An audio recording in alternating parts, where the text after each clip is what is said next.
Hello, sports fans, and welcome to another edition of Scott Sports 101. I'm Scott Trollo. We're going to talk Browns. We'll talk about the Cavs in their opening night, and right now it's in the fourth with 9.5 minutes left to go. It's 97-89. Cavs down by 8, but they still got a chance to win it. Uh, I was hoping to say they scored, but they did not. The Knicks got the ball back, but we'll talk about that, and we'll talk about the Buckeyes and they're on a bye week this week, but they have a matchup with Purdue coming up next week at noon. And but we'll get to all that. But first, here is today's Scott Sports 101 trivia question. And it was a Browns trivia question that I have for. It is a Browns trivia question I have for this one. In Week 11 of the 1989 season, the Cleveland Browns battled what team to a 10-10 tie? I'll have the answer later on the podcast. Well, the Browns uh, finally got a win that won a game they needed to win. And this was one game they needed to win. And Brad Delpit said leading up to Cleveland's game against Miami that he forgot what it was like to be a part of a win. The Browns' safety and his teammates rediscovered that winning feeling on Sunday behind a complete effort from all three phases. The Browns rolled to a 31-6 victory over the Dolphins to snap a three-game losing streak. I remember now it feels good, said Delpit in the locker room after the game. I think it was a huge win, honestly, just to get one and now to multiply those. We can't keep pinballing around in the season going up and down. And that is absolutely true.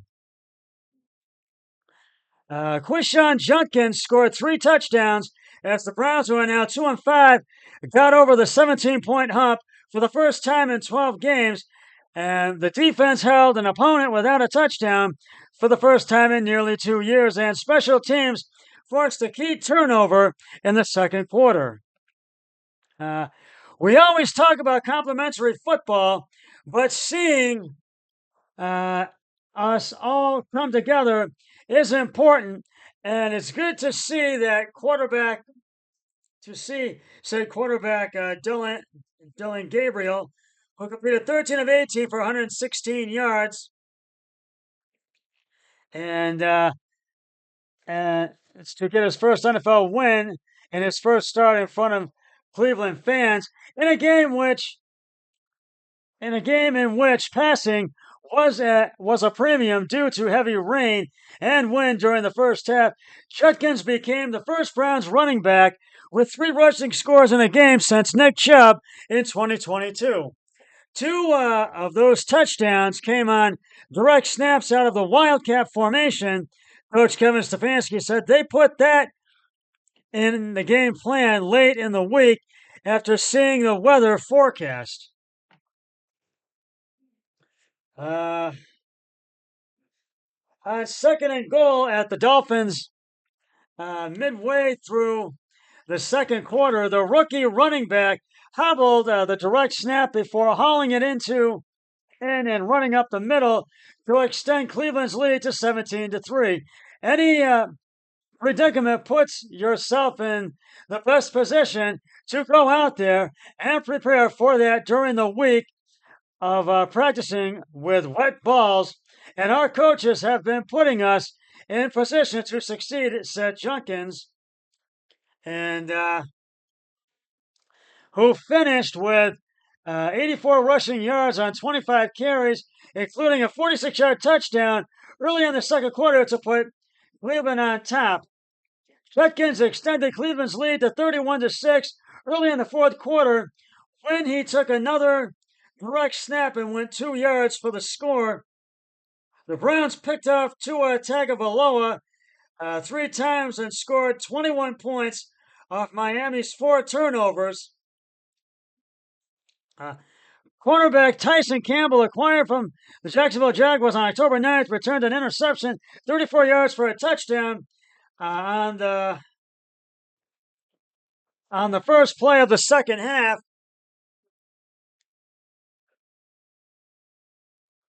Safety Rayshon Jenkins, had a fumble recovery on special teams in the second quarter and an interception in the fourth. Both of his takeaways set up Jenkins touchdowns out of the Wildcat. Miami has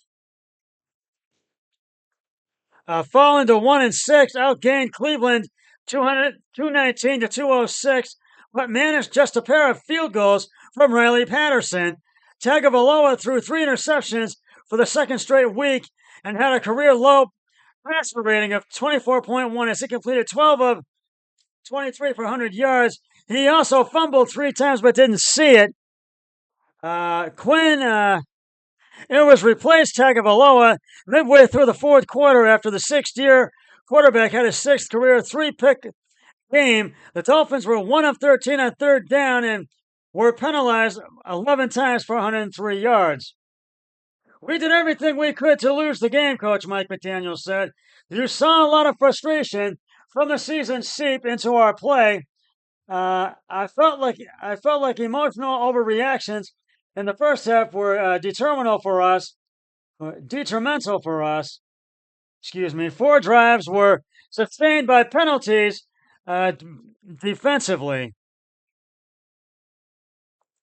The only bright spot for Miami was running back Devon Akane, who had 13 carries for 82 yards rushing. The Dolphins are 29-29 with McDaniel in his 4th season, but questions about his future continue to intensify.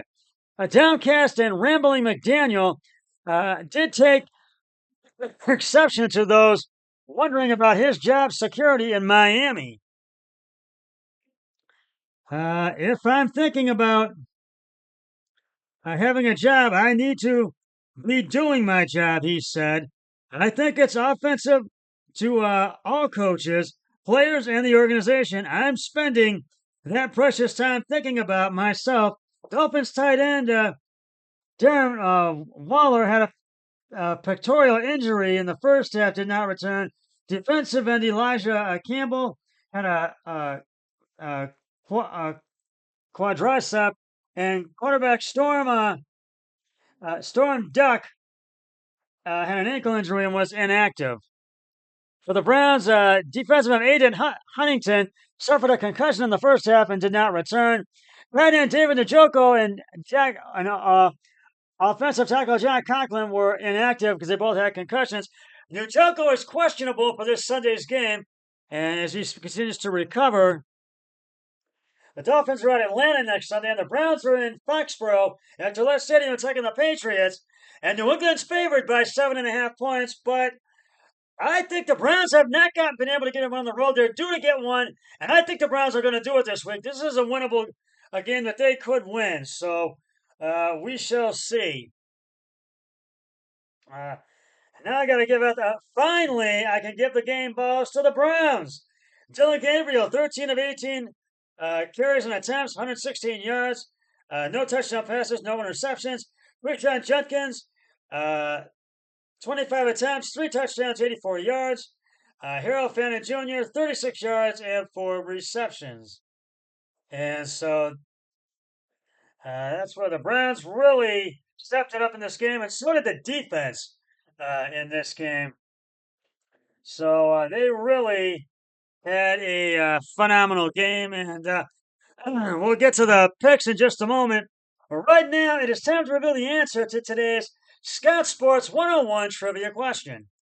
And it is a Browns trivia question. In Week 11 of the 1989 season, the Cleveland Browns battled what team to a 10-10 tie? And if you said the Kansas City Chiefs, you are correct. In Week 11 of the 1989 season, the Cleveland Browns played against the Kansas City Chiefs, and the game ended in a 10-10 tie. I'll have another trivia question on my next podcast, so stay tuned for that. And before we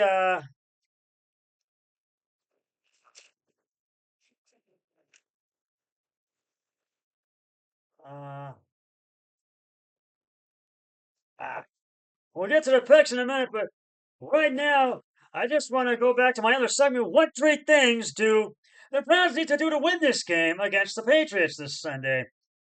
Now, the offensive special team really need to step it up, as they did in this past game with Miami, besides the defense. Keep relying on the run game, no turnovers or penalties. Don't leave players wide open to be able to score, and as you did this week, put 20 or more points on the board. And those are the things that I feel they need to do, because they really need to, I think, win this game. There's another game they need to win, and I think they can do it. Even though New England has an improved good team, I think they can do it. And now it's time to, uh, my brother-in-law Eric Hoyle and I, we ended in a tie at 11-4 this week. And I'm going to reveal the picture we took as we reveal the final scores. Last Thursday night on Thursday Night Football, to kick off Week 7, the Cincinnati Bengals beat the Pittsburgh Steelers by 33-31. And I thought that was embarrassing for Browns fans, having traded Joe Flacco. But I got to give the game balls to Flacco and the Bengals. I give it to Flacco, Brown, and Jamar Chase. And I took Pittsburgh and lost on that one. My brother-in-law took the Bengals. He won on that one. Now getting to the Sunday games. In London this past Sunday, the LA Rams walloped the Jacksonville Jaguars 35-7. And I took Jacksonville and lost, and my brother-in-law took the Jacksonville Jaguars and lost as well. And I took, and I give the game balls to the Rams. Matthew Stafford, Devontae, I think it's or Devontae Adams, and Keller Williams. That's what I give them to. It's in Kyron Williams. Excuse me, Kyron Williams, not Keller Williams. The Chicago Bears beat the New Orleans Saints 26-14 at Soldier Field in Chicago. And I give them to Caleb Williams and the Bears. And I took Chicago and I won on that one. And my brother-in-law took the Bears as well, and he won on that one.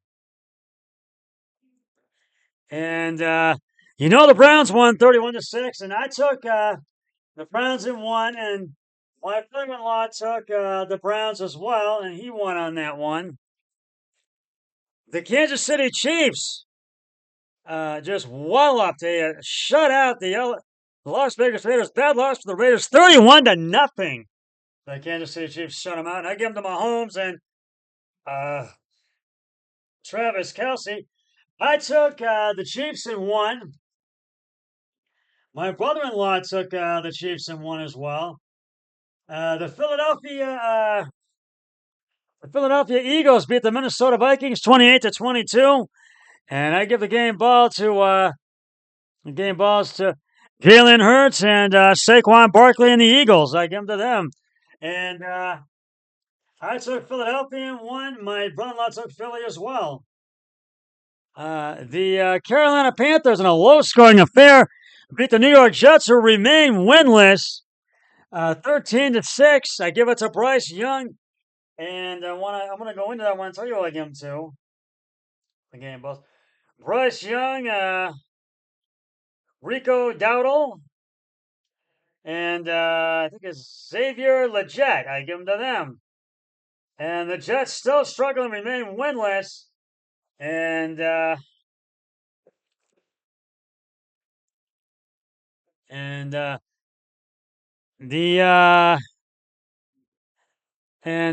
took the Panthers and won, and my brother-in-law took the Panthers and won. He won. We both won on that one. The New England Patriots, who the Browns play this week, beat the Tennessee Titans. They walloped them 31-13. And I give the game balls to the Patriots. I give them to them. I took New England and I won on that one. And so did my brother-in-law. He won on that one. And I give him to Stevenson, Boulette, and I think it's Drake May. I give them to them.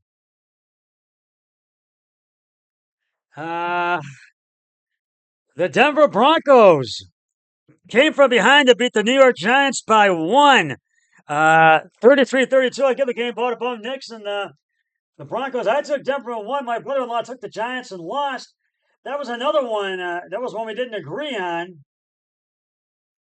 And the Indianapolis Colts beat L.A.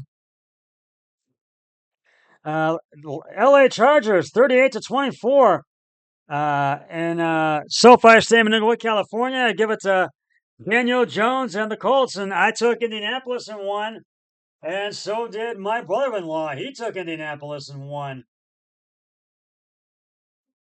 So, the Dallas hold on, before we get to that one, the Green Bay Packers beat the Arizona Cardinals at State Farm Stadium in Glendale, Arizona, 27-23.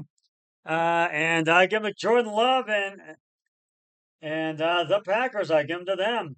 And I took Green Bay and won, and so did my brother-in-law. He took Green Bay as well. The Dallas Cowboys beat the Washington Commanders. They whopped them 44-22. And I give the game balls to Dak Prescott and C.D. Lamb. C.D. Lamb. I took Dallas and won. I took Dallas and I took Washington and I lost. Excuse me. That was another one we didn't agree on. My brother-in-law took Dallas and won. And I give the game balls to Dak Prescott, C.D. Lamb, and Javonte Williams. On Sunday Night Football this past Sunday, the San Francisco 49ers beat the Atlanta Falcons 20-10. I took San Francisco and I won. My brother-in-law took Atlanta and lost on that one. And I give the game balls to Mac Jones and Christian McCaffrey. And the Monday Night Football doubleheader, the early game. The Detroit Lions wallop the Tampa Bay Buccaneers 24-9 at Ford Field in Detroit. In Detroit, they did. And my brother-in-law took Tampa Bay and lost. And I took Detroit and won. And this is what my brother-in-law both and I did. We both took the same one with lost. In the late game, the Seattle Seahawks beat the Houston Texans 27-9. I give the game ball to Sam Darnold and the rest of the Seahawks. I took Houston and lost, so did my brother-in-law.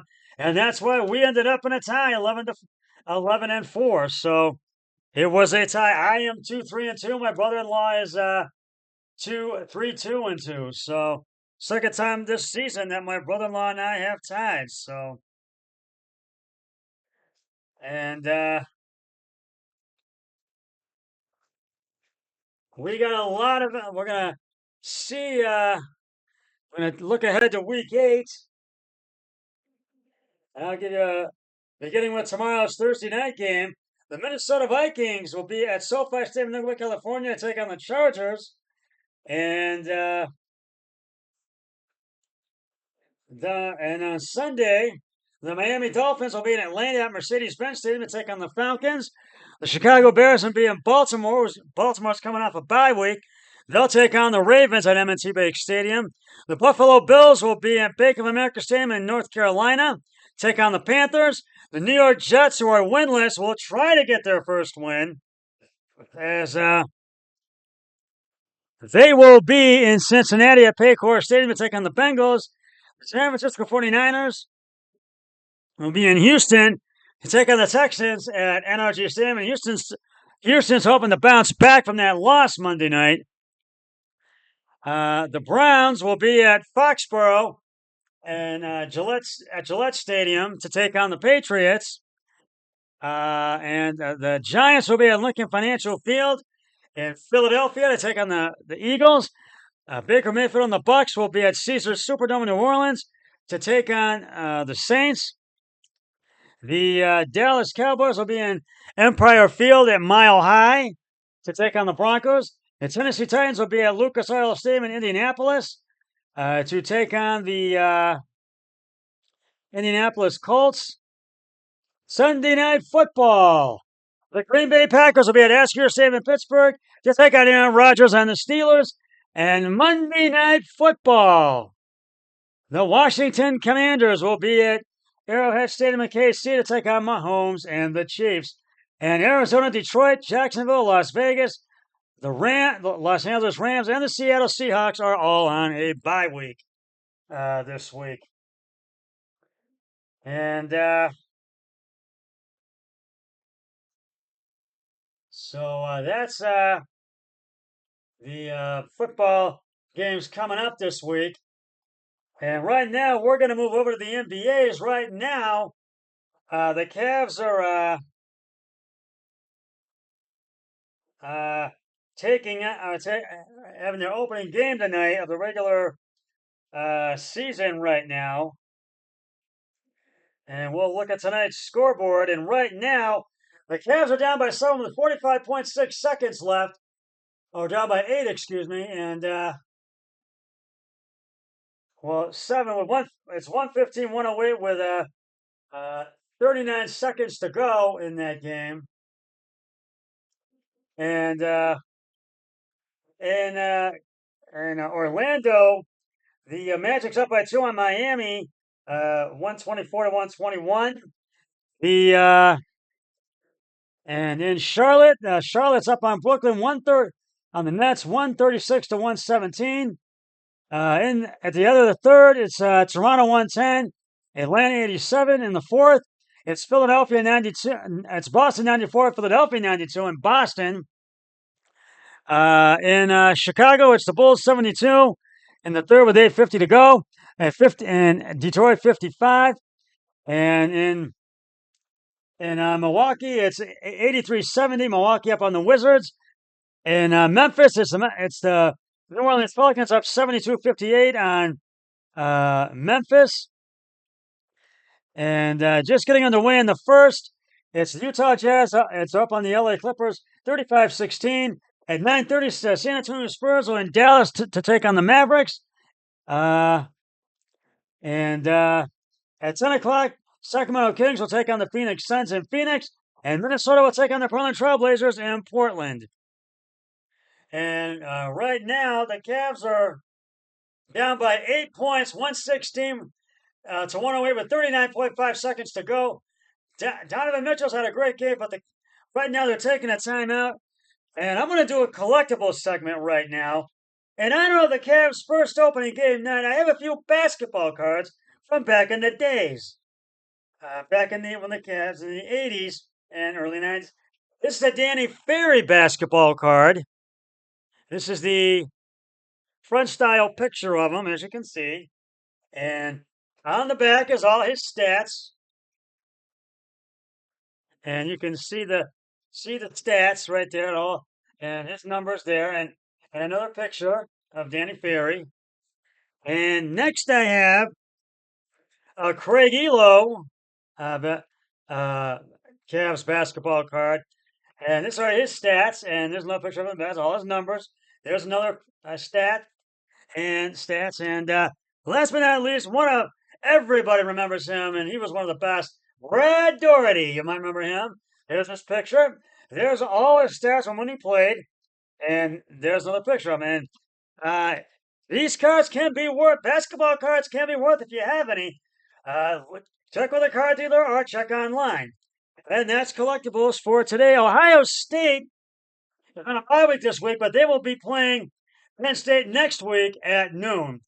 We'll see if the Cavs can come from behind and get the win and start out 1-0, but it's not looking that way, but we'll see. Let's hope for the best. Well, that's just about going to wrap it up for this edition of Scott Sports 101. I'll be back later on this week or this weekend or next week with another podcast. But until then, always remember, be a team player each and every day in every way possible. So long, everybody. 3, 2, 1. I'm done.